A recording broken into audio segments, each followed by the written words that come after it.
Nunca pensé que las palabras más dolorosas no vendrían de un extraño, sino de la boca de mi propio hijo. Nunca imaginé que la traición más profunda llegaría envuelta en una sonrisa familiar, en una cena de domingo en la mesa donde yo mismo tallé cada esquina con mis propias manos. Me llamo Andrés Morales. Tengo 67 años. Durante 42 años trabajé como carpintero en este mismo barrio de Vallecas, Madrid. 42 años levantándome a las 5 de la mañana con las manos agrietadas por el frío, oliendo a barniz y serrín. 42 años construyendo muebles para familias que ni siquiera recuerdo sus nombres, mientras la mía propia se desmoronaba sin que yo lo notara. Mi hijo Javier se quedó con mi jubilación. Toda. Hasta el último céntimo que el Estado me otorgó después de 4 décadas de trabajo honrado. Lo hizo con papeles con firmas que yo estampé confiando en él con promesas de invertirlo mejor, papá, y déjame ayudarte a administrarlo. Lo hizo con la complicidad silenciosa de su esposa, esa mujer de sonrisa perfecta y ojos calculadores que nunca me miró como a un suegro, sino como a un obstáculo. Pero lo que pasó esa noche cuando abrí el refrigerador, eso cambió todo. Antes de continuar, quiero pedirte algo.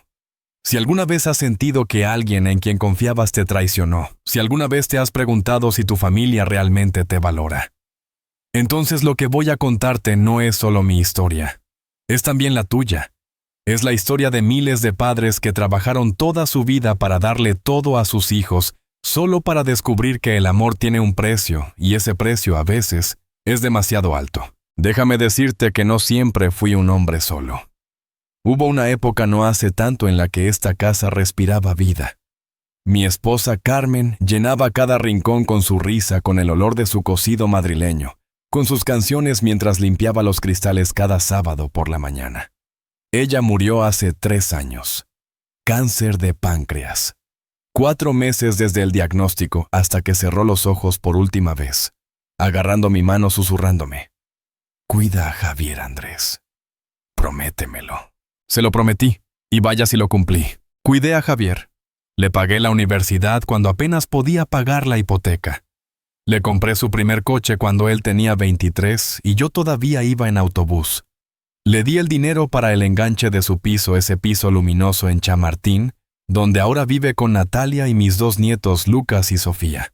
Nietos que cada vez veo menos, nietos que me miran como si fuera un mueble viejo en un rincón, algo que estorba, pero que por educación no se puede tirar. Esa noche, la noche del refrigerador, fue un viernes, 13 de octubre. Lo recuerdo porque era el cumpleaños de Carmen, y yo había pasado todo el día en el cementerio, hablándole a una lápida de mármol, como si pudiera escucharme. No sé qué hacer, amor, le dije. Nuestro hijo, nuestro Javier, creo que me está robando. Las palabras se sentían extrañas en mi boca, como veneno que no quería escupir pero que tampoco podía tragar. Volví a casa al anochecer. La casa estaba fría. Siempre está fría ahora sin Carmen. Encendí solo la luz de la cocina para no gastar una costumbre absurda de viejo tacaño que ya no tiene sentido cuando no tienes ni para pagar la electricidad. Mi estómago gruñía. No había comido nada desde el café con leche de la mañana. Abrí el refrigerador buscando algo, lo que fuera. Quizás un poco de jamón, un huevo, restos de la tortilla de ayer. Y entonces lo vi. Al fondo, detrás del cartón de leche casi vacío, había un sobre. Un sobre manila grueso, abultado. No era mío. Yo no guardaba sobres en el refrigerador. Extendí la mano temblando sin saber por qué mi corazón latía tan rápido. Lo saqué. Estaba sellado con cinta adhesiva, y en la parte frontal, con la letra apretada y nerviosa de Javier, decía: solo abrir en emergencia. Me quedé paralizado con el sobre en las manos, el frío del refrigerador escapándose hacia la cocina. ¿Qué hacía esto aquí? ¿Por qué Javier habría escondido algo en mi refrigerador? ¿Y qué clase de emergencia? No lo abrí de inmediato. Cerré la puerta del refrigerador, caminé hasta la mesa, me senté. El sobre pesaba. Pesaba como si dentro hubiera algo más que papel. Me llamo Andrés Morales. Tengo 67 años. Y esa noche, sosteniendo ese sobre en mis manos temblorosas, supe que mi vida estaba a punto de cambiar. No sabía si para bien o para mal.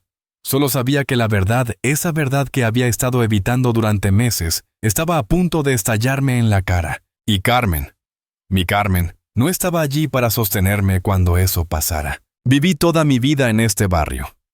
Nací en la calle Martínez de la Riva, a 4 cuadras de donde ahora vivo. Mi padre era albañil, mi madre costurera.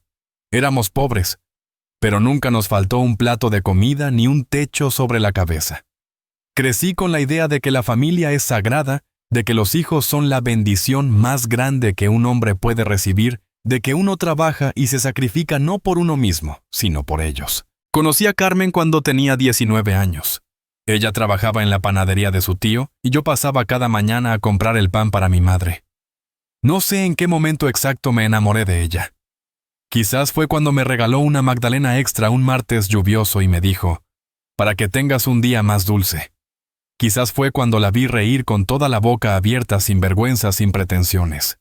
Quizás fue simplemente porque ella me miraba como si yo fuera alguien importante, alguien que merecía ser mirado. Nos casamos 2 años después.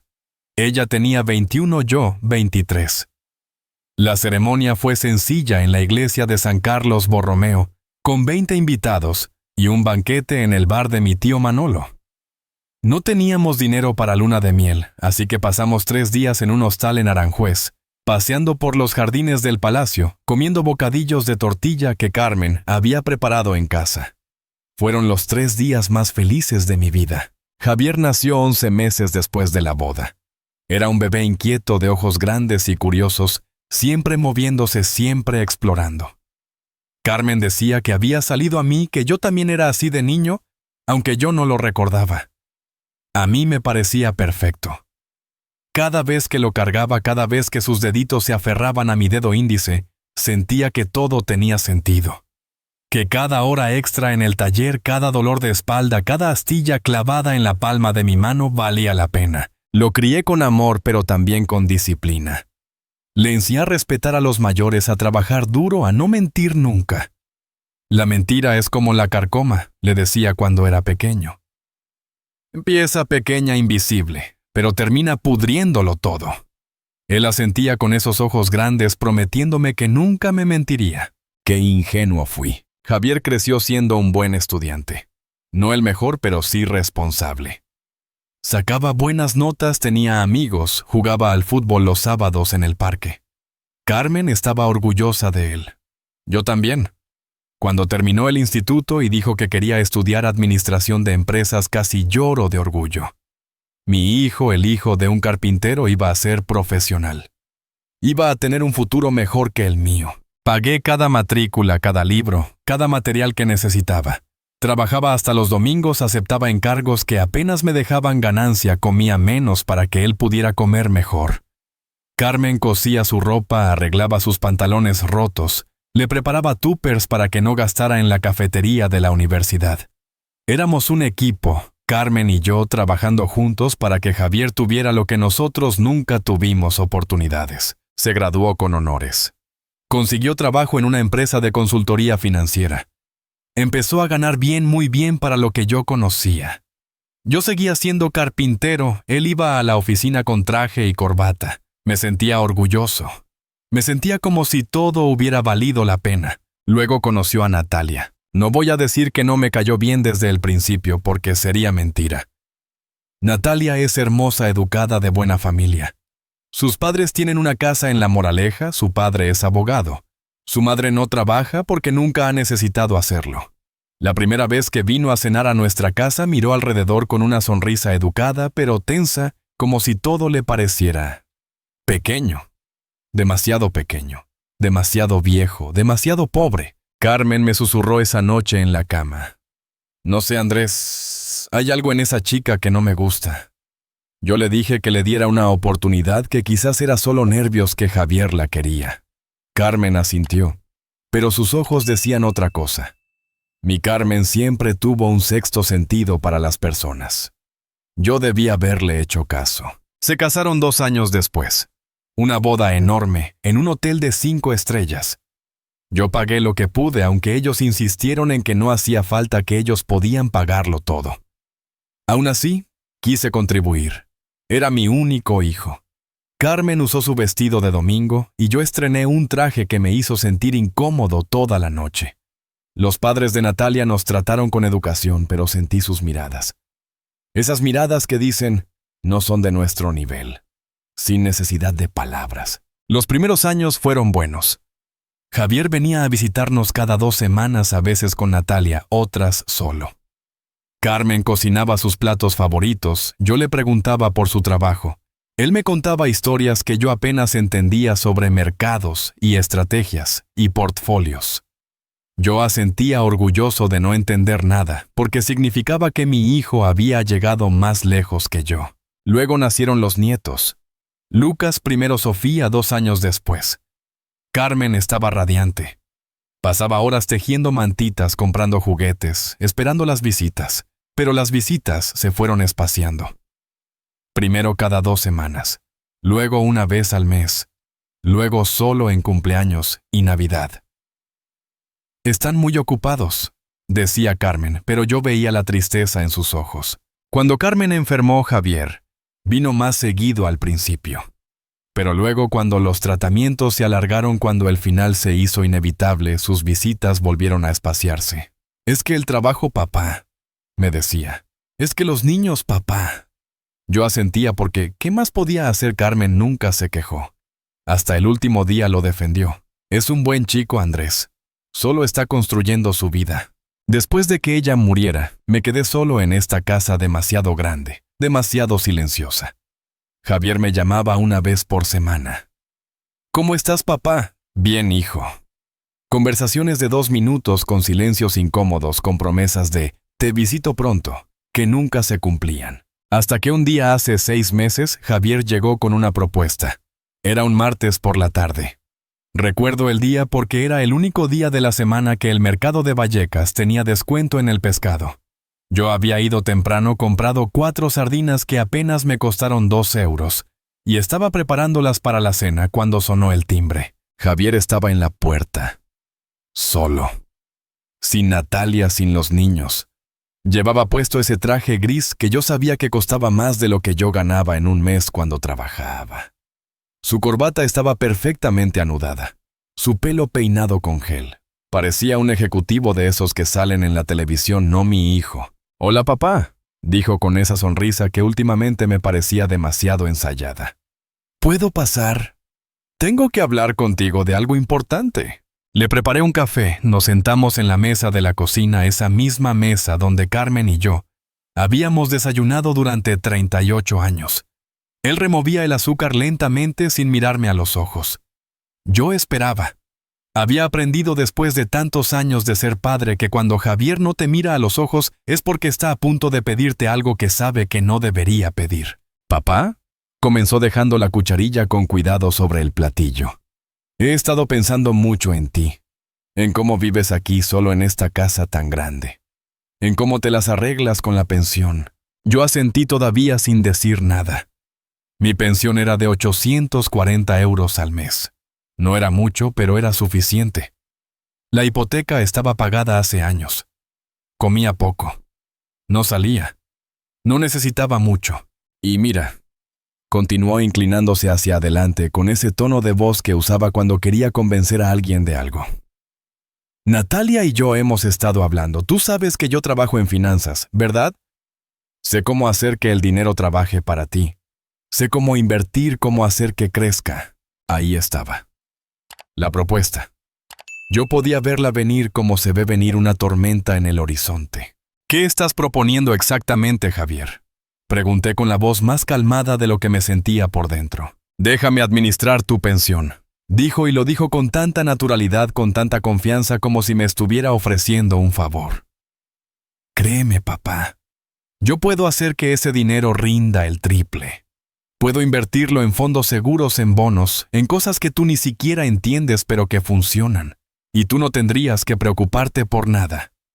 Yo me encargaría de pagarte todos tus gastos, de darte lo que necesites, pero el dinero trabajaría para ti». Me quedé mirándolo.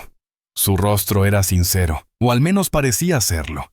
Sus ojos finalmente me miraban directamente, llenos de esa convicción que solo tienen los que creen en lo que dicen, o los que son muy buenos mintiendo. No sé, hijo, respondí lentamente. Es mi pensión. Es lo único que tengo. No sé si me siento cómodo con... Papá me interrumpió poniendo su mano sobre la mía. Su mano era suave, sin callos, sin las cicatrices que cubrían las mías. Confía en mí, soy tu hijo. Alguna vez te he fallado, esto es lo que hago para vivir. Administro millones de euros cada día. Tu pensión sería fácil. Y piensa en los niños, papá. Piensa en Lucas y Sofía. Si pudiera hacer crecer tu dinero sería más lo que les podrías dejar cuando... Bueno, ya sabes, cuando me muera. Eso era lo que no se atrevía a decir. Cuando me muera. Algo dentro de mí gritaba que no. Algo que sonaba como la voz de Carmen susurrándome al oído. No lo hagas, Andrés. No le des tu dinero.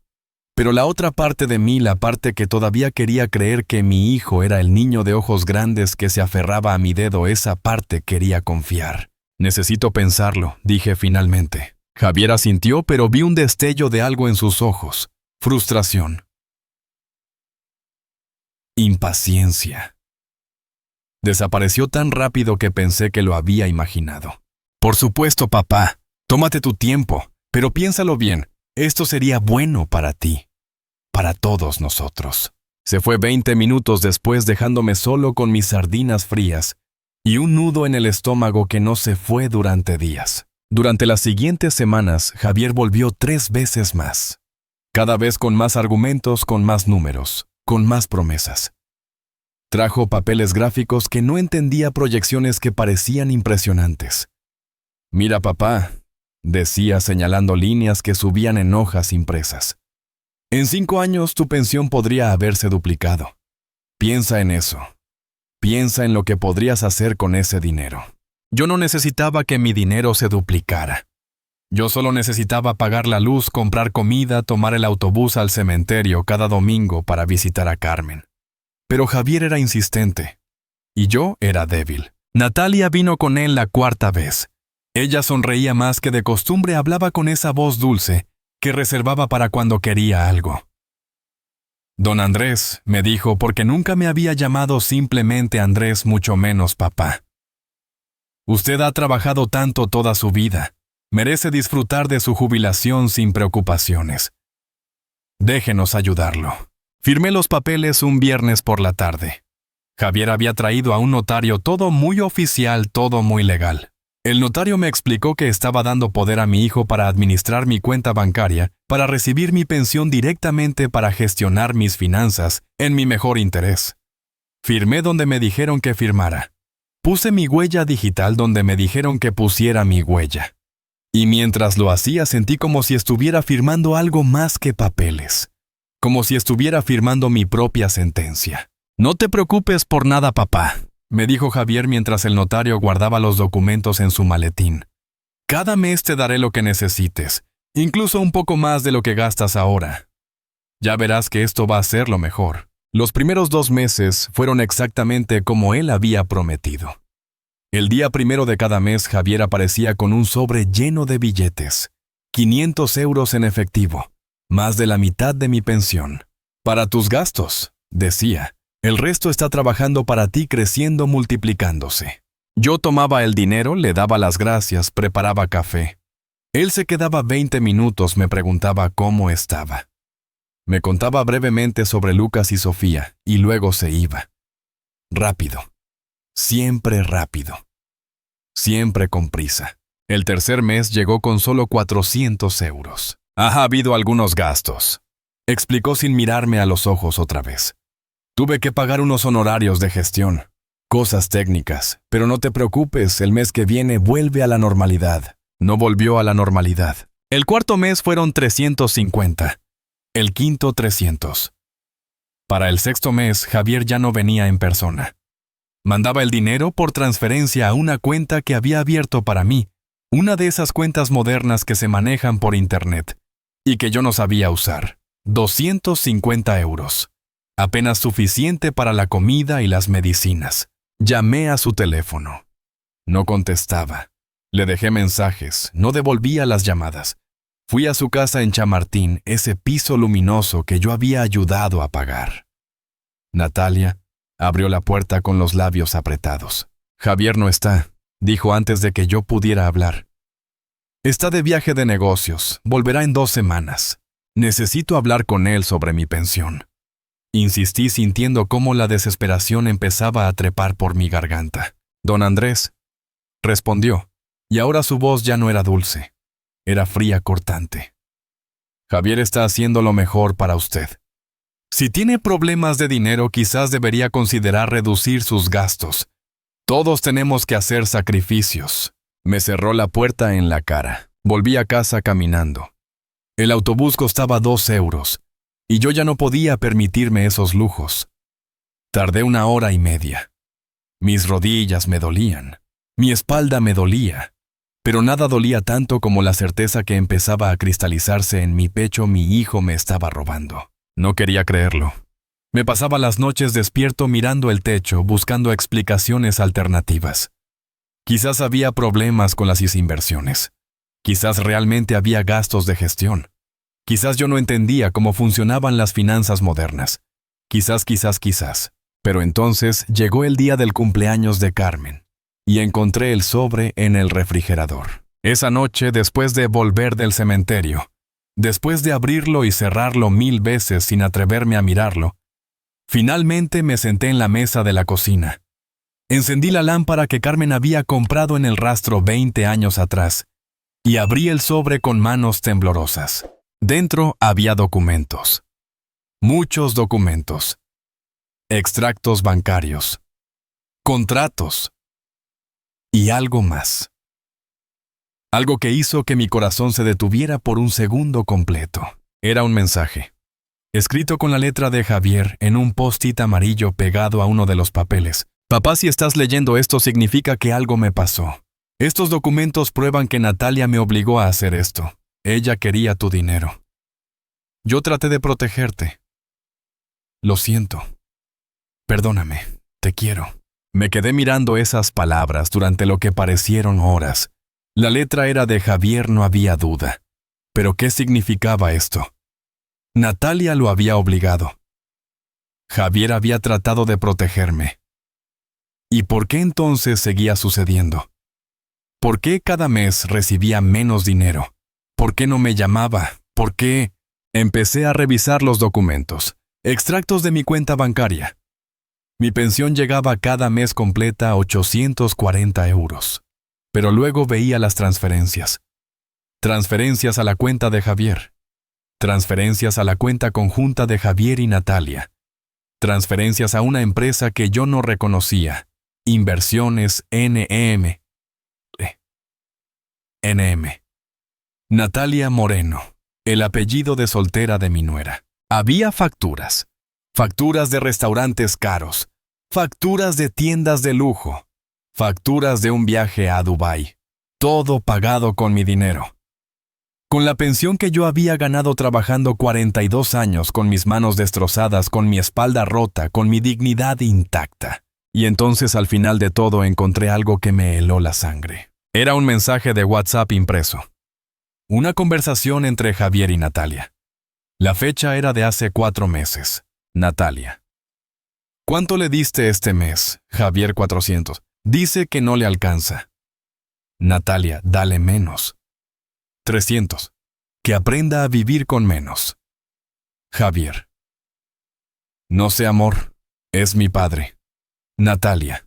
Tu padre vivió toda su vida como un pobre. Puedes seguir haciéndolo. Nosotros merecemos más.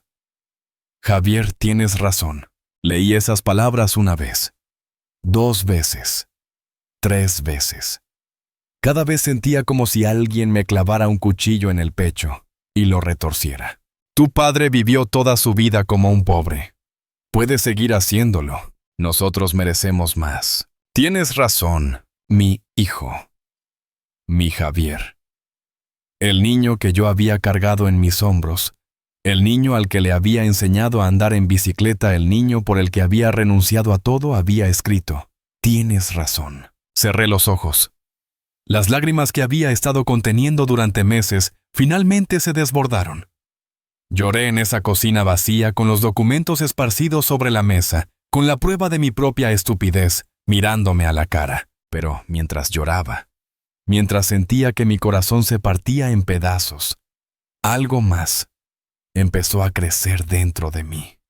Algo que no había sentido en mucho tiempo. Rabia. No la rabia explosiva, no la rabia que grita y rompe cosas, sino la rabia fría, la rabia que piensa, la rabia que planea. La rabia de un hombre que ha sido traicionado por la única persona en el mundo en quien todavía confiaba. Sequé mis lágrimas. Respiré profundo. Miré los documentos otra vez, pero ahora con ojos diferentes. Estos no eran solo pruebas de mi humillación, eran armas. Y yo, Andrés Morales, carpintero jubilado de 67 años, acababa de decidir que no iba a morir siendo la víctima de la codicia de mi propio hijo. Me levanté de la mesa. Busqué en el cajón donde guardaba los papeles importantes y encontré lo que necesitaba: la tarjeta de un abogado que había hecho muebles para mi taller hace años. Miré el reloj. Eran las 11 de la noche. Demasiado tarde para llamar, pero mañana al amanecer yo iba a empezar a recuperar mi vida. Y Carmen, mi amor, donde quiera que estuvieras, espero que estuvieras orgullosa de mí. Llamé al abogado a las 8 de la mañana. Su nombre era Fernando Ruiz, y recordaba perfectamente los muebles que le había hecho: un escritorio de roble macizo y una estantería a medida para su despacho. Me atendió personalmente. Don Andrés, dijo con voz sorprendida, han pasado años. ¿Cómo está usted?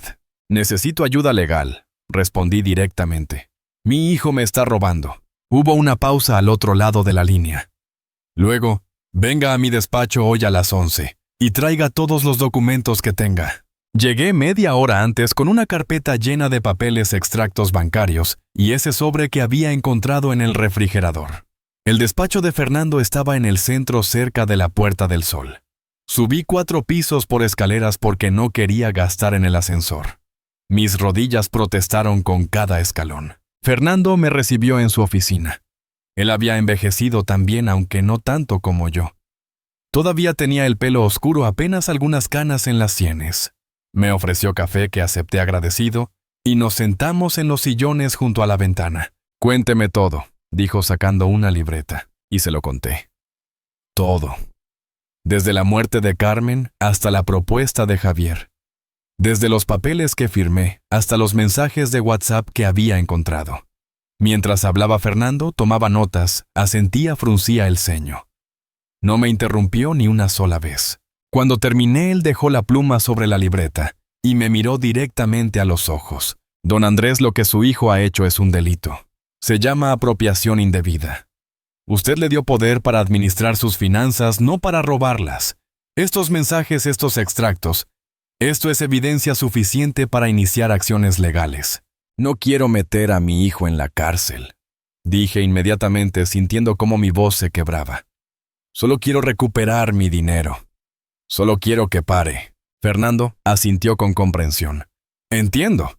Entonces tenemos 2 opciones. La primera, confrontarlo directamente con las pruebas y exigir que devuelva el dinero. La segunda, revocar inmediatamente el poder que le dio, recuperar el control de sus cuentas y luego negociar. ¿Cuál me recomienda? La segunda. Si revocamos el poder primero, él ya no podrá seguir sacando dinero. Después podemos exigir la devolución de lo que ya tomó. Aproximadamente, revisó sus notas, unos 6,000 euros en los últimos 6 meses. 6,000 euros. Casi 8 meses de mi pensión. Dinero que yo había ganado trabajando hasta que mis manos ya no podían sostener una lija sin temblar. Hagámoslo, dije. Fernando preparó los documentos esa misma tarde. Al día siguiente fuimos juntos al banco donde yo tenía mi cuenta. La empleada, una chica joven con gafas, nos atendió con profesionalidad. Quiero revocar el poder que le di a mi hijo, le dije, empujando los papeles que Fernando había preparado hacia ella. Ella revisó los documentos. Tecleó en su computadora, frunció el ceño. Señor Morales, veo aquí que su cuenta está casi vacía. Solo quedan 43 euros. Sentí como si me hubieran golpeado en el estómago. ¿Qué? Pero mi pensión llegó hace 3 días. Sí, confirmó ella mirando la pantalla. Llegó el día primero. 840 euros. Y el día 2 hubo una transferencia de 800 euros a una cuenta a nombre de Javier Morales García. Todo, susurré. Se llevó todo. Fernando puso una mano en mi hombro. Tranquilo, don Andrés. Por eso estamos aquí. Señorita, proceda con la revocación del poder. Inmediatamente, la empleada procesó los papeles. Me dio nuevas claves de acceso, una nueva tarjeta bancaria, documentos que certificaban que Javier ya no tenía acceso a mi cuenta. Pero el dinero que ya había tomado, ese no iba a volver solo. Ahora viene la parte difícil, me dijo Fernando cuando salimos del banco. Tiene que confrontarlo. Tiene que mostrarle las pruebas y exigir que devuelva el dinero. Y si se niega, entonces presentamos una demanda. Pero seré honesto con usted, don Andrés. Los procesos legales son largos y costosos. Es mejor si podemos resolver esto de manera privada primero. Decidimos que la confrontación sería el domingo siguiente. Un domingo familiar, como los de antes. Le envié un mensaje a Javier desde el teléfono de Fernando, porque el mío estaba tan viejo que apenas funcionaba. Javier, soy tu padre. Necesito que vengas a comer el domingo. Es importante. Trae a Natalia y a los niños. La respuesta llegó una hora después. Ok, papá, ¿estás bien? Sí. Solo necesito verte. El domingo llegó como un verdugo. Me levanté temprano, limpié la casa, preparé paella como Carmen me había enseñado. Si iba a confrontar a mi hijo, lo haría de la manera correcta, con dignidad, en mi propia mesa. Fernando me había aconsejado que grabara la conversación con el teléfono. Por si acaso, había dicho. Llegaron a las 2 de la tarde. Lucas y Sofía corrieron hacia mí gritando, ¡Abuelo!, con esa alegría inocente de los niños que no saben que el mundo de los adultos está lleno de traiciones. Los abracé fuerte, besé sus cabezas. Les di los caramelos que había comprado con los últimos euros que me quedaban. Javier llevaba ropa casual jeans y un suéter que reconocí como de marca cara. Natalia vestía un vestido elegante, demasiado elegante, para una comida familiar. Su perfume inundó la pequeña cocina. Huele delicioso, papá, dijo Javier besándome en la mejilla. Su beso se sintió frío, mecánico. Es paella, como le gustaba a tu madre. Natalia sonrió con esa sonrisa tensa que siempre tenía en mi casa. ¡Qué detalle, don Andrés! Comimos primero. Los niños hablaban sin parar sobre el colegio, sobre sus amigos, sobre una película que habían visto. Yo los escuchaba, sonreía, les servía más comida. Pero por dentro mi corazón latía tan fuerte que pensé que todos lo escucharían. Cuando terminamos de comer, cuando los niños se fueron a jugar a la sala con unos juguetes viejos que todavía guardaba de cuando Javier era pequeño, me aclaré la garganta. Javier, Natalia, necesito hablar con ustedes de algo importante. Javier dejó su copa de vino sobre la mesa. Claro, papá, dime. Respiré profundo. Metí la mano en el bolsillo de mi pantalón y activé la grabadora del teléfono que Fernando me había dejado. Luego saqué la carpeta que había escondido debajo de mi silla. Encontré estos documentos, dije poniendo la carpeta sobre la mesa. Javier miró la carpeta. Su rostro se tensó ligeramente. Natalia se puso rígida en su silla. ¿Qué documentos?, preguntó Javier, pero su voz ya no sonaba casual. Sonaba cautelosa. Extractos bancarios, mensajes, facturas, pruebas de que me has estado robando durante 6 meses. El silencio que siguió fue tan denso que casi se podía tocar. Javier abrió la boca, la cerró, la volvió a abrir. Papá, yo no te he robado nada, estoy administrando tu dinero como acordamos. ¿Administrando? Mi voz subió más de lo que pretendía. Llamas a administración tomar 800 euros de mi pensión de 840. Gastar mi dinero en restaurantes de lujo y viajes a Dubái. Natalia se puso de pie bruscamente. Don Andrés, no sé de qué está hablando. Siéntese, dije, y mi voz sonó tan fría que hasta yo me sorprendí. Natalia se sentó lentamente. Abrí la carpeta y saqué el papel con los mensajes de WhatsApp impresos. Lo puse frente a Javier. Tu padre vivió toda su vida como un pobre. Puedes seguir haciéndolo. Leí en voz alta. Nosotros merecemos más. Y tú, Javier, respondiste, tienes razón.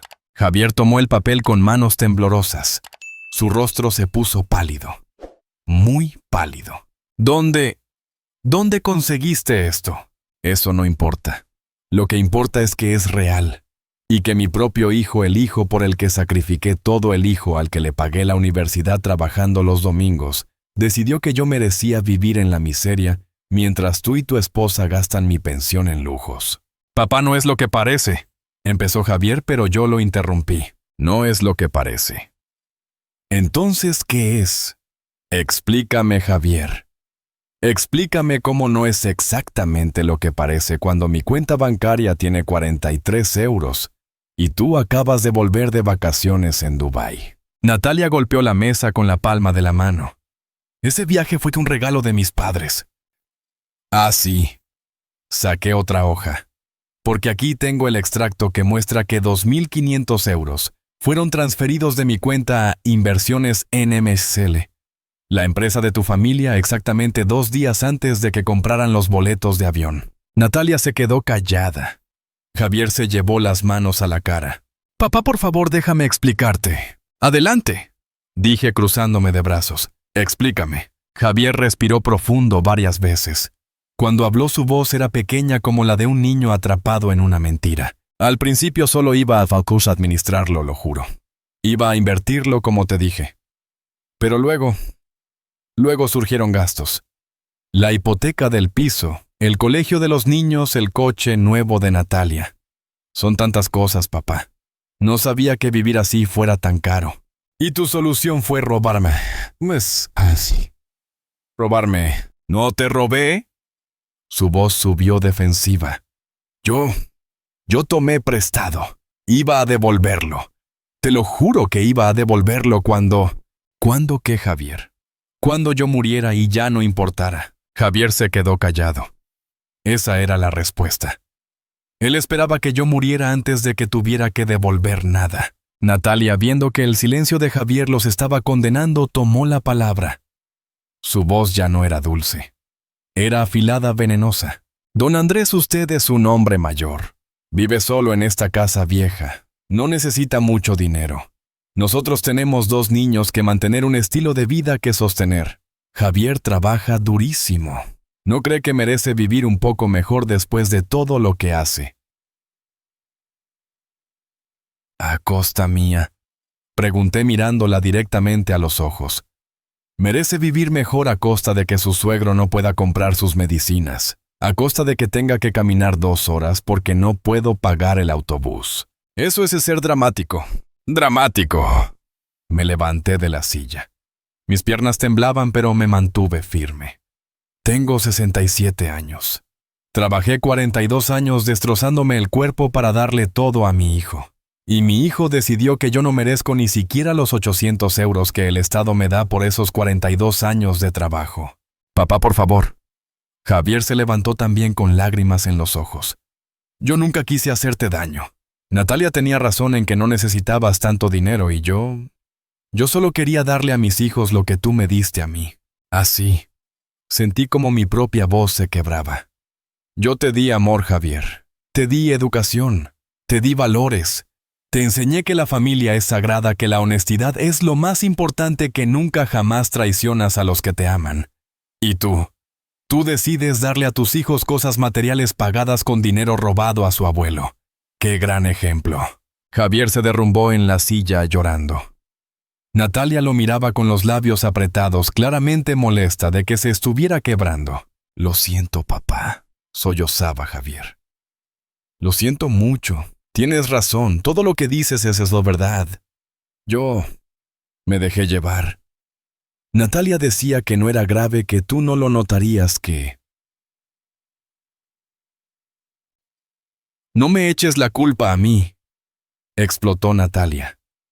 Tú eras quien firmaba las transferencias. Tú eras quien tomaba el dinero. No me uses como excusa ahora que te atraparon, pero tú me presionabas. Tú me decías que no era suficiente lo que ganaba, que tus amigas vivían mejor, que merecíamos más. Y ahí estaban mis hijos y mi nuera gritándose el uno al otro en mi cocina, echándose la culpa mutuamente mientras los niños jugaban inocentemente en la sala sin saber que su familia se estaba destruyendo. Los dejé pelear. Los dejé gritar. Y cuando finalmente se callaron agotados, respirando pesadamente, saqué el último papel de mi carpeta. Esto, dije poniendo el documento sobre la mesa. Es la revocación del poder que les di. Ya no tienen acceso a mi cuenta, ya no pueden tocar mi dinero. Javier miró el papel con ojos vacíos. Papá. ¿Y esto? Continué sacando otro papel que Fernando había preparado. Es una demanda por apropiación indebida. Está lista para ser presentada, solo falta mi firma. ¿Vas a denunciarme? La voz de Javier era casi un susurro. Depende de ustedes, respondí. Tienen dos opciones. La primera, me devuelven los 6,000 euros que tomaron en los próximos 30 días. Todo. Hasta el último céntimo. Y nunca jamás vuelven a acercarse a mi dinero o a pedirme nada. ¿Y la segunda?, preguntó Natalia con voz tensa. Presento la demanda. Javier va a juicio. Todo esto se hace público. Sus jefes se enteran. Sus amigos se enteran. Todo el mundo se entera de que le robó a su padre anciano. El silencio fue absoluto. Incluso los niños habían dejado de hacer ruido en la sala. No tenemos 6,000 euros, dijo finalmente Javier con voz rota. Los gastamos. Todo se gastó. Entonces consíganlos. Vendan algo. Pidan un préstamo. No me importa cómo, pero lo quiero de vuelta. Natalia se puso de pie furiosa. Esto es ridículo. Usted no puede. Puedo. Y lo haré. Tienen 30 días. Si en 30 días no tengo mi dinero, esta demanda llega al juzgado. Y les prometo que no me voy a echar para atrás. Tomé la carpeta, la cerré. Y la abracé contra mi pecho como si fuera un escudo. Ahora sí me disculpan, estoy cansado. Pueden irse. Javier se levantó lentamente. Sus ojos estaban rojos, hinchados. Papá, yo realmente lo siento. No sé en qué momento me convertí en esta persona. Yo tampoco lo sé, hijo. Pero espero que lo descubras pronto. Por tus hijos, por ti mismo. Llamaron a Lucas y Sofía. Los niños vinieron corriendo felices, ajenos a todo. Besé sus frentes, les di más caramelos, les dije que los quería mucho. Ellos me abrazaron con esa fuerza pura de los niños, que todavía saben amar sin condiciones. Cuando se fueron. Cuando cerré la puerta detrás de ellos. Cuando me quedé solo otra vez en mi casa silenciosa. Me permití temblar. Me permití derrumbarme contra la puerta. Me permití llorar como no había llorado desde el funeral de Carmen. Pero esta vez no lloré de tristeza solamente. Lloré de rabia. Lloré de decepción. Lloré de alivio porque finalmente había hecho algo. Finalmente me había dado. Me arrastré hasta el dormitorio, saqué la foto de Carmen de la mesita de noche y le hablé como lo hacía todas las noches. Lo hice, amor, susurré acariciando su rostro sonriente en la fotografía. Me defendí. Ojalá estuvieras orgullosa de mí. Esa noche dormí mal. Soñé con Javier pequeño, con sus ojos grandes llenos de inocencia, con sus manos pequeñas aferrándose a mi dedo. Soñé con Carmen riéndose en la cocina. Soñé con una familia que ya no existía. Pero cuando desperté, el sol entraba por la ventana y en mi mesita de noche estaba la carpeta con las pruebas. Las pruebas de mi valor. Las pruebas de que todavía podía luchar. Y los 30 días empezaron a contar. Esa noche no dormí. Me quedé sentado en la cama mirando el techo, contando las grietas que Carmen siempre había querido que arreglara, pero que yo nunca encontraba tiempo para reparar. Ahora tenía todo el tiempo del mundo. Y ella ya no estaba para pedírmelo. Repetía cada palabra de la confrontación, cada expresión en el rostro de Javier, cada sílaba venenosa que había salido de la boca de Natalia. Una y otra vez como una película que se reproduce sin parar en mi cabeza. Tu padre vivió toda su vida como un pobre. Eso era lo que veían cuando me miraban. Un pobre. Un viejo pobre que no merecía ni los 800 euros que había ganado trabajando hasta que mis manos ya no podían cerrar del dolor. Me levanté de la cama a las 4 de la mañana. No tenía sentido seguir intentando dormir. Fui a la cocina. Preparé café.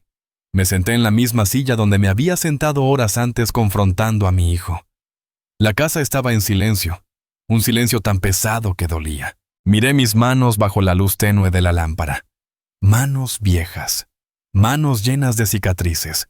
Cada cicatriz contaba una historia, el corte profundo en el pulgar cuando tenía 28 años, y se me resbaló el formón. La quemadura en el dorso de la mano izquierda por el soldador. Los callos permanentes en las palmas tan duros que ya eran parte de mi piel. Estas manos construyeron el escritorio donde Javier hacía sus tareas de niño. Estas manos tallaron la cuna donde dormía cuando era bebé. Estas manos sostuvieron las de Carmen cuando estaba muriendo en el hospital. Estas manos trabajaron 42 años para darle todo a mi familia, y mi familia decidió que no eran suficientes. Cerré los ojos. El llanto volvió, pero ahora era diferente. No era el llanto explosivo de la confrontación. Era silencioso, profundo, como un pozo sin fondo en mi pecho. Lágrimas que caían sin hacer ruido mojando mi camisa vieja, cayendo sobre la mesa que yo mismo había hecho hace 30 años. ¿Qué hice mal? Esa pregunta me atormentaba más que cualquier otra cosa. ¿En qué momento fallé como padre? ¿En qué momento el niño que me abrazaba llorando cuando tenía pesadillas se convirtió en el hombre que me robaba la pensión sin remordimiento? Quizás le di demasiado. Quizás debí haberlo dejado luchar más, sufrir más, aprender el valor del dinero de la manera en que yo lo aprendí. Pero lo único que quería era que él no pasara por lo que yo pasé. Que no tuviera que trabajar los domingos. Que no tuviera que elegir entre comprar zapatos nuevos o comer carne esa semana. Quería que tuviera una vida mejor, y lo logró. Tiene una vida mejor. Un piso en Chamartín. Un trabajo importante. Ropa cara. Vacaciones en Dubái. Todo pagado con el dinero de su padre. Me puse de pie. Caminé por la casa como un fantasma. Cada rincón tenía recuerdos. La sala donde Javier gateó por primera vez. El comedor donde celebramos sus cumpleaños. El pasillo donde Carmen colgaba las fotos familiares, fotos que ahora me miraban desde las paredes como acusándome. ¿Cómo dejaste que esto pasara? Llegué a la habitación que había sido de Javier. Ahora era un cuarto de almacenamiento lleno de cajas con cosas viejas que nunca tuve corazón para tirar. Abrí la puerta. El olor a encierro me golpeó. Encendí la luz. La cama todavía estaba ahí. La misma cama individual donde Javier durmió desde los 6 hasta los 18 años. Carmen había insistido en mantenerla por si algún día quiere volver a dormir aquí. Nunca volvió. Me senté en la cama. El colchón crujió bajo mi peso. En la pared todavía estaban los pósters de equipos de fútbol que él amaba. En la estantería sus libros de la universidad, los que no se había llevado. En el closet algunas cajas con sus juguetes de niño que Carmen no quiso regalar. Abrí una de las cajas. Dentro había un camión de bomberos de plástico rojo. Lo saqué, lo sostuve en mis manos. Recordé el día que se lo regalé. Era su cumpleaños número 5. Yo no tenía mucho dinero ese mes, pero él había visto ese camión en la tienda, y sus ojos se iluminaron. Carmen me dijo que no podíamos permitirnos lo que teníamos que pagar la luz. Yo trabajé 2 domingos extra. Compré el camión. La sonrisa de Javier cuando lo abrió. Esa sonrisa hizo que todo valiera la pena. Ahora ese camión estaba cubierto de polvo en una caja olvidada. Igual que yo. Lloré sosteniendo ese camión. Lloré por el niño que había sido Javier. Lloré por el Fedre que había sido yo. Lloré por la familia que creí que teníamos, pero que nunca existió realmente. Natalia tenía razón. Viví toda mi vida como un pobre. Sí, lo hice. Nunca tuve lujos. Nunca comí en restaurantes caros. Nunca viajé en avión. Nunca tuve un coche propio. Caminé. Tomé autobuses. Comí comida simple. Usé la misma ropa durante años. Reparé mis zapatos en lugar de comprar nuevos. Pero nunca me sentí pobre. Porque tenía a Carmen. Porque tenía un hijo que amaba. Porque tenía un trabajo honesto que me llenaba de orgullo. Porque cada noche cuando apagaba la luz, podía dormir tranquilo sabiendo que no le debía nada a nadie, que no había engañado a nadie, que no había robado a nadie. Ahora no puedo dormir. Porque mi hijo, el hombre que crié con esos valores, decidió que mi manera de vivir era equivocada, que ser pobre era algo de lo que avergonzarse, que robarme estaba justificado porque yo no necesitaba tanto dinero. Devolví el camión a la caja. Cerré la tapa. Apagué la luz. Salí de esa habitación y cerré la puerta detrás de mí. Quizás era hora de vaciar ese cuarto. Quizás era hora de aceptar que el niño que había vivido ahí ya no existía. El amanecer me encontró sentado en la cocina otra vez. El café se había enfriado en la taza. Mis ojos ardían por la falta de sueño. Mi cuerpo entero dolía no solo por la edad, sino por el peso de la decepción que cargaba. Pensé en Carmen, en lo que diría si estuviera aquí. ¿Estaría orgullosa de mí por confrontar a Javier? ¿O estaría decepcionada por romper la familia? Familia. Susurré al aire vacío. ¿Qué es una familia cuando tu propio hijo te ve como una fuente de dinero? Recordé las palabras de Javier durante la confrontación. No sabía que vivir así fuera tan caro. Vivir así, con un piso grande, con 2 coches, con ropa de marca, con vacaciones internacionales. Todo eso era vivir para él. Y yo que vivía con 800 euros al mes en una casa pagada comiendo arroz con pollo la mayoría de los días tomando el autobús cuando absolutamente tenía que ir a algún lado. Yo no estaba viviendo. Yo estaba sobreviviendo. Yo era un pobre.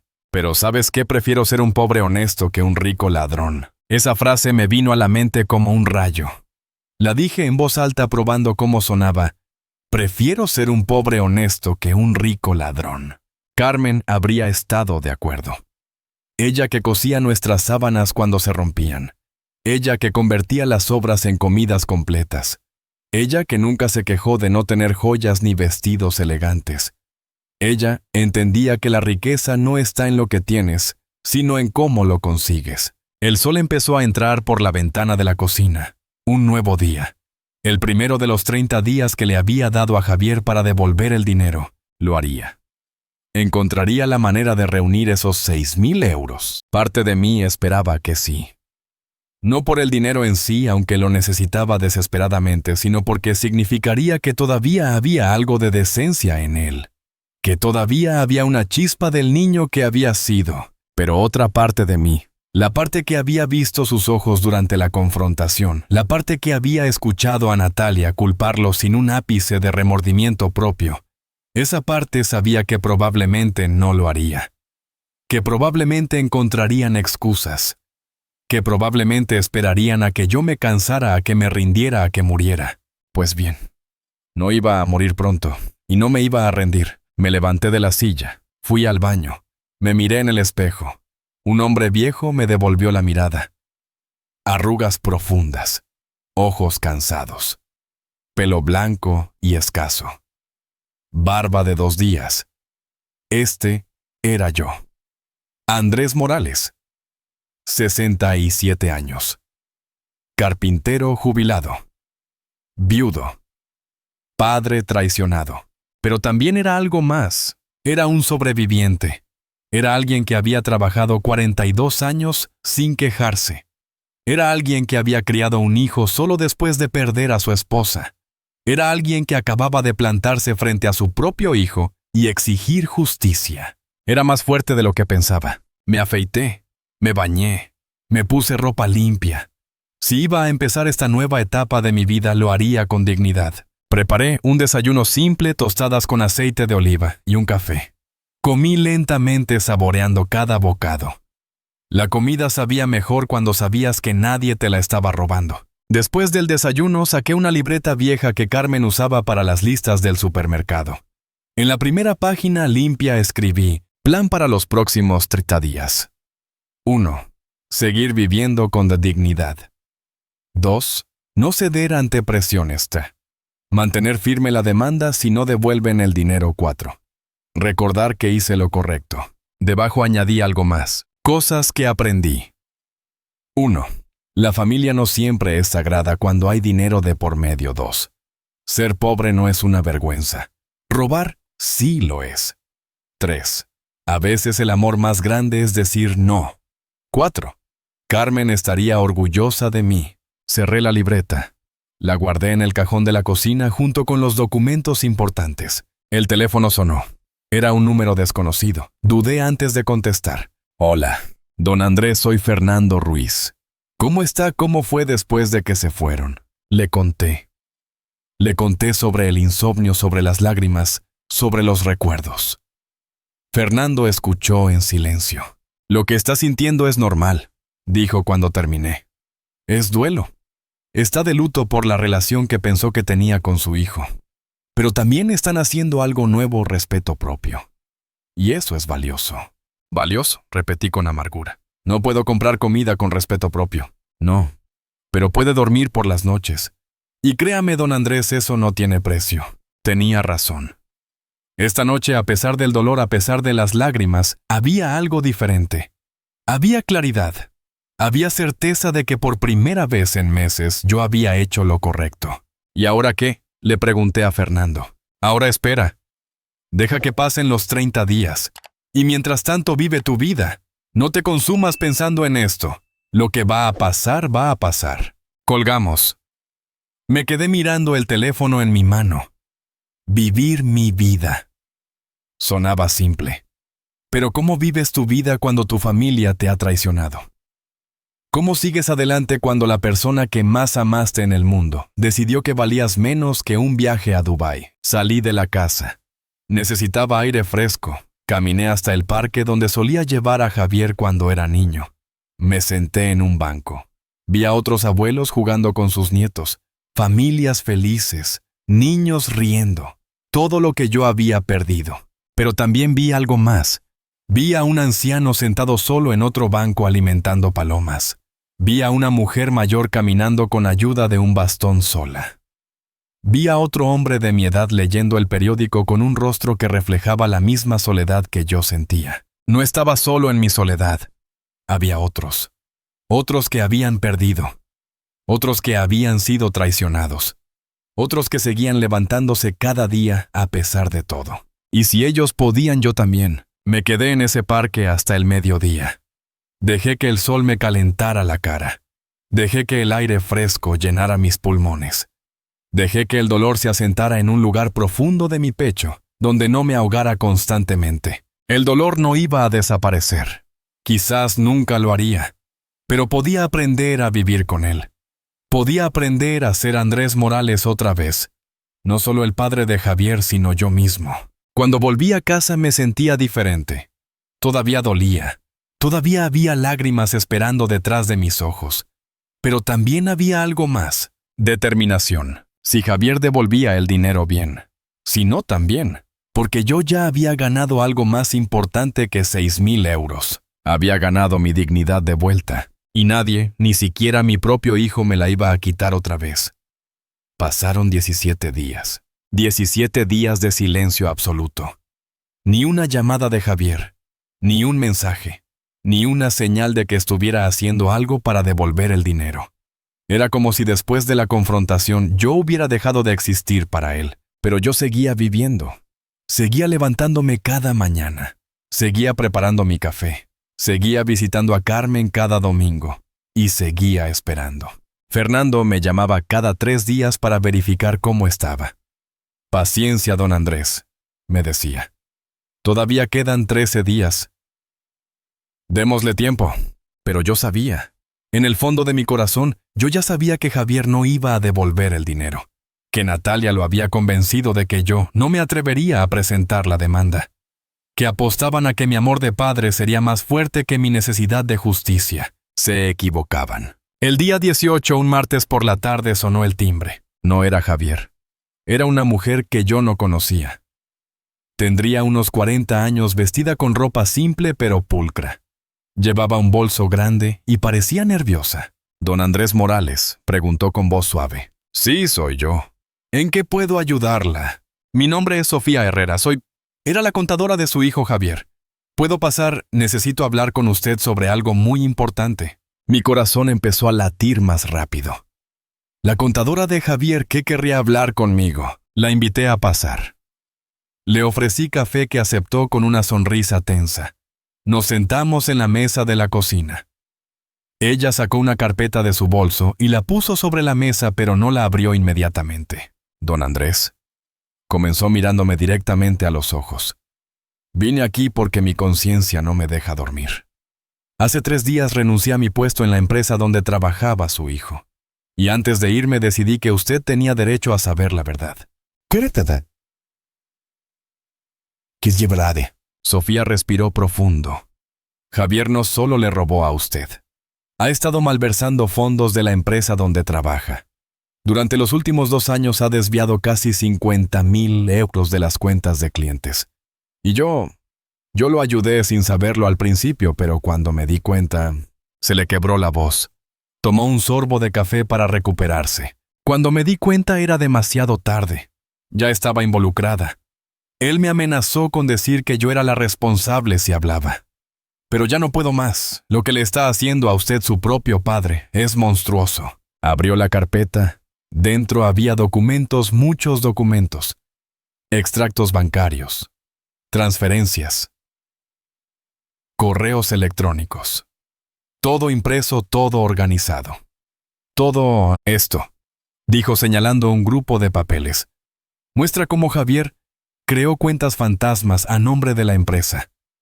Aquí puede ver las transferencias que hizo hacia esas cuentas. Y aquí, sacó otro papel.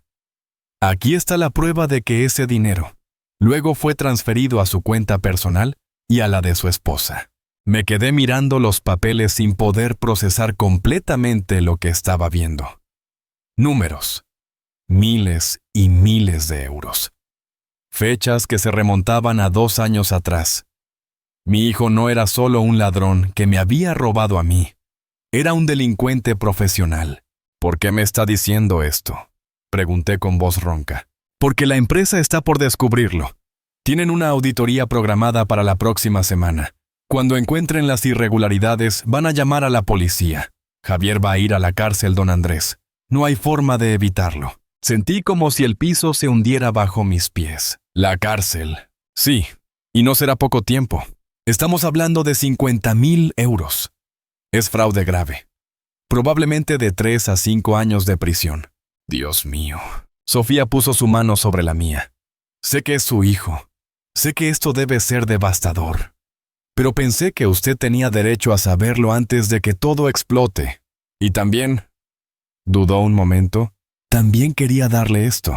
Sacó otro sobre de su bolso.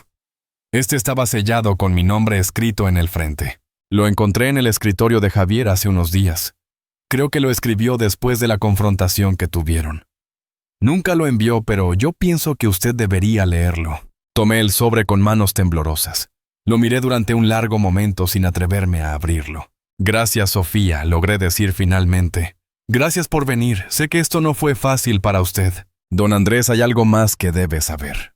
Dijo antes de levantarse. Natalia sabe todo. Ella no solo sabía que le estaba robando a usted. También sabía sobre el dinero de la empresa. De hecho, fue idea de ella. Hay correos electrónicos donde ella le sugiere cómo hacerlo, cómo cubrir las huellas. Todo está en estos documentos. ¿Por qué?, susurré. ¿Por qué harían esto? Javier tiene un buen trabajo, gana bien. Por codicia, don Andrés. Simple y pura codicia. Natalia creció en una familia rica. Estaba acostumbrada a cierto estilo de vida. El salario de Javier, aunque bueno, no era suficiente para mantener los lujos que ella quería. El piso grande, los coches, las vacaciones, la ropa. Todo eso cuesta mucho más de lo que Javier ganaba. Entonces empezaron a robar. Primero poco, luego más. Y más, hasta que se convirtió en algo normal para ellos. Se puso de pie. Yo también me levanté torpemente. ¿Qué va a pasar con usted?, le pregunté. Si Javier la acusa, ya hablé con un abogado.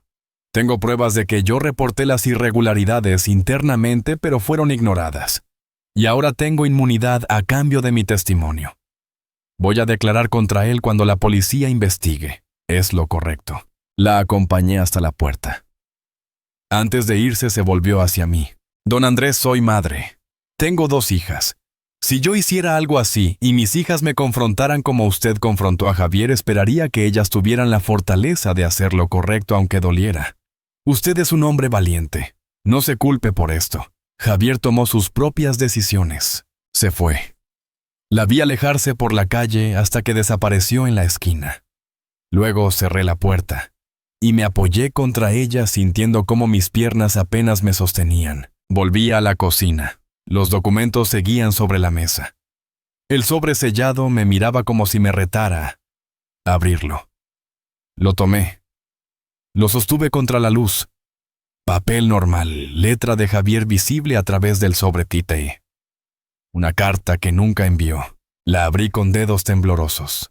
Papá, no sé si alguna vez leerás esto. Probablemente no, probablemente lo romperé antes de tener el valor de enviarlo. Pero necesito escribirlo. Necesito decir las palabras que no pude decir en tu cara el domingo. Tienes razón, en todo. Soy un ladrón, soy un mal hijo. Soy exactamente lo que nunca quisiste que fuera. ¿Recuerdas cuando tenía 8 años y robé un dulce de la tienda de don Miguel? Me llevaste de vuelta, me hiciste devolver el dulce, disculparme y pagar con mi propio dinero de la alcancía. Me dijiste, Javier, un hombre se mide por su honestidad. Sin honestidad no eres nada. Lo recuerdo, papá. Recuerdo cada lección que me enseñaste. Y aún así me convertí en esto. No tengo excusas. Natalia me presionaba así. Pero yo tomé las decisiones. Yo firmé las transferencias. Yo miré tus ojos cuando me preguntabas por tu dinero y te mentí. Yo decidí que tus 800 euros importaban menos que nuestro estilo de vida. Hay cosas que no sabes. Cosas peores. He hecho cosas en el trabajo. Cosas que van a salir a la luz pronto. Cuando eso pase, todo se va a derrumbar. Mi trabajo, mi reputación, mi familia. Todo. Y lo merezco. Pero hay una cosa que quiero que sepas: nunca dejé de amarte. Sé que suena vacío después de lo que hice. Sé que las acciones hablan más que las palabras. Pero es verdad. Cada vez que tomaba tu dinero, cada vez que te veía caminar porque no tenías para el autobús, cada vez que ignoraba tus llamadas, me odiaba a mí mismo, pero no era lo suficientemente fuerte para parar. La bola de nieve ya estaba rodando, y yo no sabía cómo detenerla. Mamá estaría tan decepcionada de mí. A veces sueño con ella. En los sueños me mira con esos ojos tristes y me pregunta: ¿así es como cuidas a tu padre? Y yo no tengo respuesta. No voy a devolverte el dinero en 30 días. No porque no quiera, sino porque no lo tengo. Lo gasté todo. Y hay deudas. Muchas deudas. Deudas que tú ni siquiera conoces. Presenta la demanda, papá. Hazlo. Es lo que merezco. Quizás cuando todo esto explote, cuando pierda todo, finalmente aprenderé la lección que trataste de enseñarme toda mi vida. Siento mucho haber sido el hijo que te falló. Te amo aunque no me lo merezca. Javier. La carta cayó de mis manos sobre la mesa. Las lágrimas nublaron mi visión. No eran lágrimas de tristeza solamente. Eran lágrimas de rabia, de frustración, de amor, de odio, todo mezclado en un torrente que no podía contener. Mi hijo sabía todo. Sabía que estaba mal. Sabía que me estaba destruyendo. Y aún así no paró.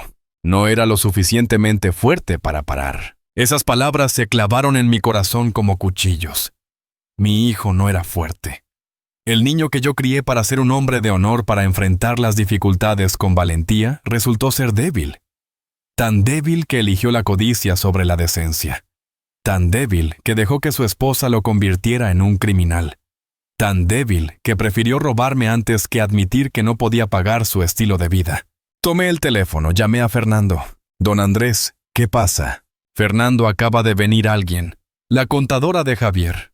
Me trajo información que cambia todo. Le conté sobre Sofía. Sobre los 50,000 euros. Sobre la auditoría. Sobre la carta. Fernando. Lo escuchó en silencio, solo interrumpiendo ocasionalmente para hacer preguntas específicas. Dios santo, dijo finalmente. Esto es mucho más grande de lo que pensábamos. Don Andrés, si lo que dice esta mujer es cierto, su hijo va a enfrentar cargos criminales graves. Y pronto. ¿Qué hago, Fernando? Usted no tiene que hacer nada. La justicia ya viene en camino con o sin su demanda. La pregunta es, ¿qué quiere usted hacer? Me quedé callado. ¿Qué quería hacer? Quería ver a mi hijo en la cárcel. Quería ser yo quien pusiera la última piedra en su destrucción. Pero luego pensé en otra cosa. Pensé en Lucas y Sofía, mis nietos. Pensé en que iban a crecer sabiendo que su padre era un criminal. Pensé en cómo eso los marcaría de por vida.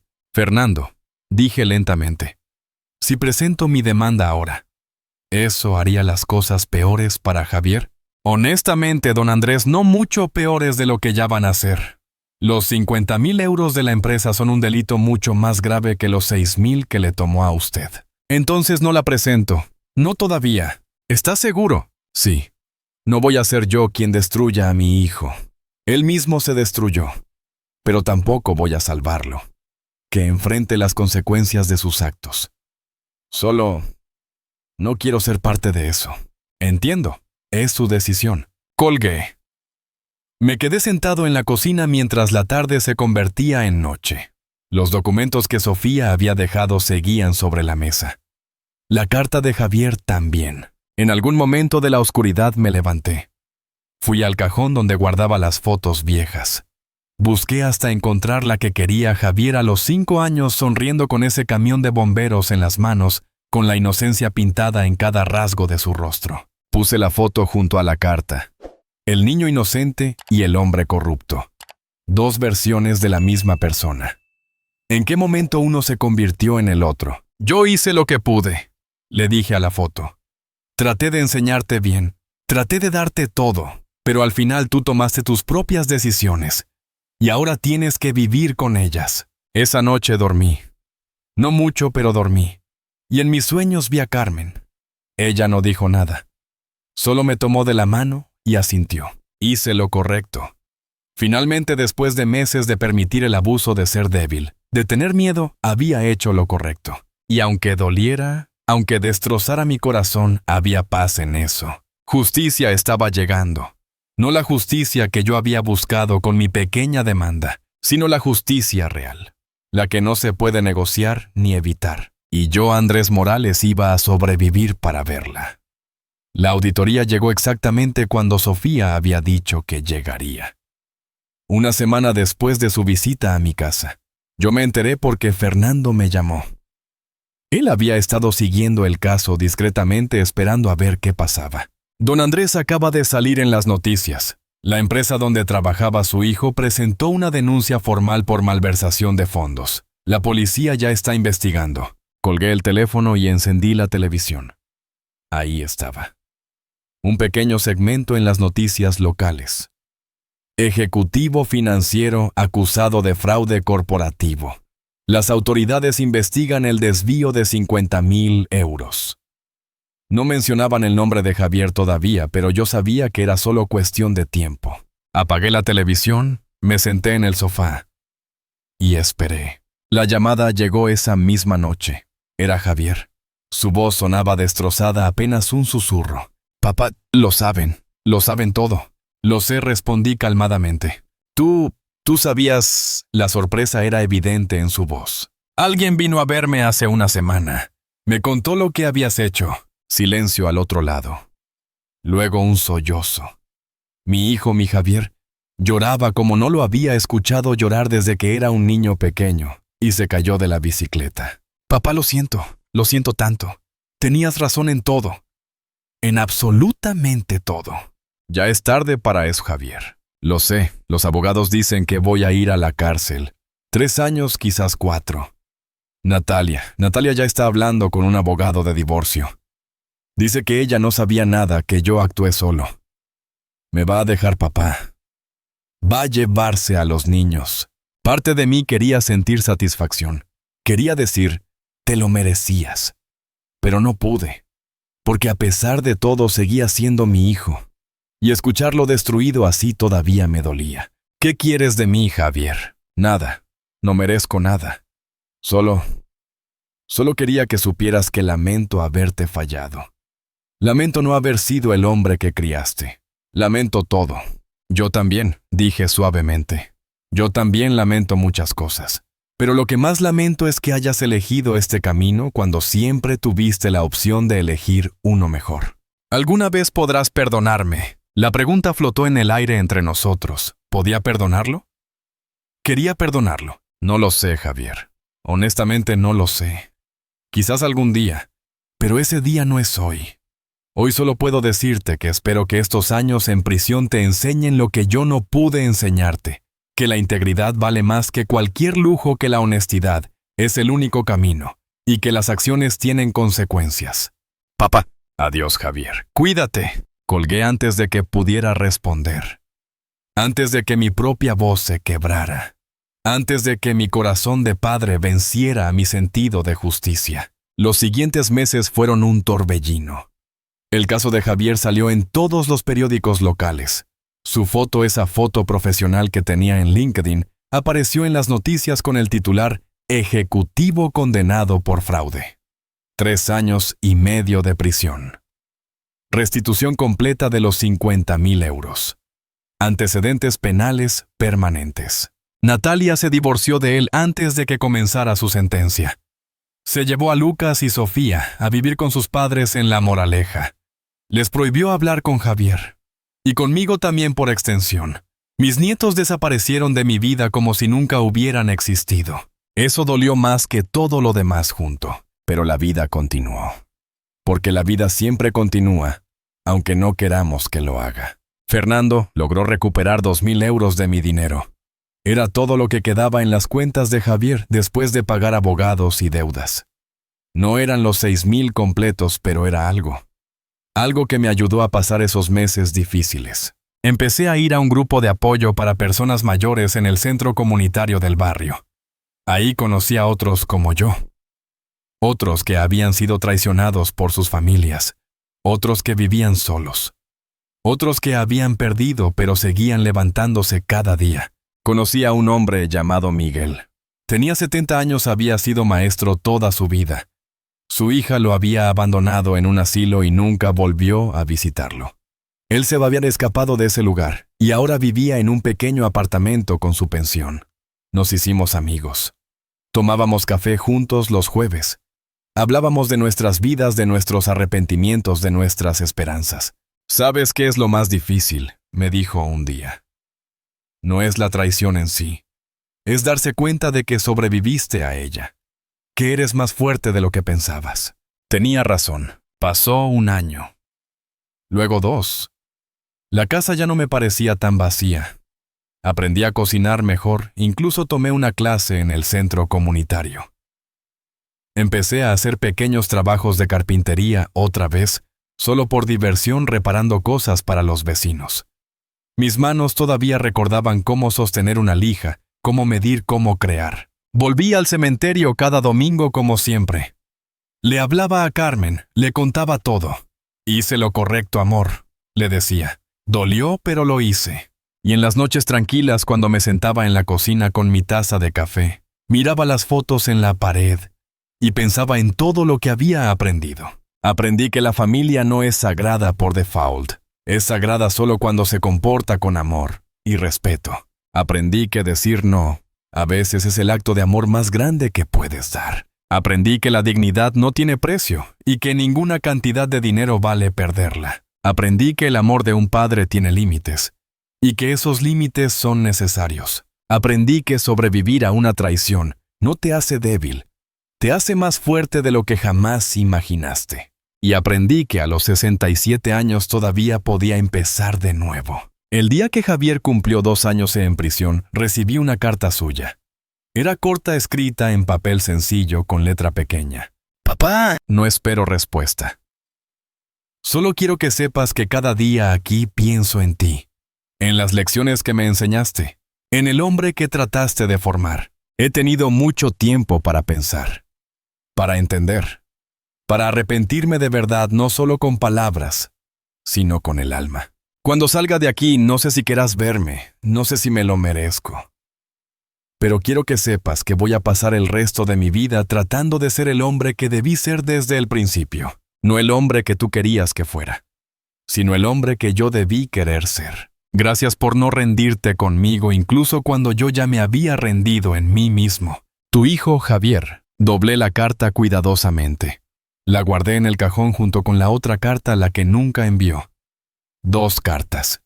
2 momentos de honestidad en medio de años de mentiras. Lo perdonaba, todavía no lo sabía. Pero por primera vez en 2 años, había una pequeña luz. No de reconciliación inmediata, sino de posibilidad. La posibilidad de que algún día quizás pudiéramos construir algo nuevo sobre las ruinas de lo que habíamos perdido. Pero eso sería en su tiempo, no en el mío. porque yo había aprendido algo crucial: que mi felicidad no dependía de Javier, que mi valor no estaba definido por si mi hijo me amaba o no, que yo era Andrés Morales, y eso era suficiente. Tengo ahora 69 años. Han pasado 2 años desde aquella confrontación en mi cocina. 2 años desde que encontré ese sobre en el refrigerador. 2 años desde que mi vida cambió para siempre. ¿Fue fácil? No. Hubo noches de llanto. Hubo días donde no quería levantarme. Hubo momentos donde dudé de todo, pero sobreviví. Y no solo sobreviví, aprendí a vivir de nuevo. La gente me pregunta a veces si valió la pena. Si valió la pena perder a mi hijo, a mis nietos, a la familia que tenía. Y mi respuesta siempre es la misma: no perdí a mi familia. Mi familia se perdió a sí misma. Yo solo me negué a perderme con ella. Elegí la dignidad sobre la falsa paz. Elegí la verdad sobre la comodidad. Elegí respetarme a mí mismo sobre mantener una mentira. Y sí valió la pena, porque ahora cuando me miro en el espejo, veo a un hombre que hizo lo correcto. Veo a un hombre que Carmen estaría orgullosa de conocer. Veo a un hombre que puede dormir por las noches sin que su conciencia lo atormente. Veo a un hombre libre. Si mi historia te tocó el corazón, si has vivido algo similar, si estás en una situación donde alguien que amas te está traicionando, quiero que sepas algo: no estás solo. Hay miles de nosotros. Miles de padres, de madres, de abuelos, que hemos sido usados por aquellos que decían amarnos. Y muchos de nosotros hemos sobrevivido. Hemos salido del otro lado. Hemos recuperado nuestra dignidad. Tú también puedes hacerlo. No es fácil. No voy a mentirte. Confrontar a alguien que amas, ponerles límites, exigir respeto, es una de las cosas más difíciles que harás en tu vida. Pero es necesario. Porque tú importas. Tu bienestar importa. Tu pensión que ganaste con el sudor de tu frente importa. Tu dignidad importa. No permitas que nadie, ni siquiera tu propia sangre, te haga sentir que no mereces respeto. Me gustaría saber desde qué ciudad me estás escuchando. Me gustaría saber si mi historia resonó contigo. Y si estás pasando por algo similar, me gustaría que supieras que hay esperanza al otro lado del dolor. Protege lo tuyo. No con avaricia, sino con dignidad. Busca ayuda legal si la necesitas.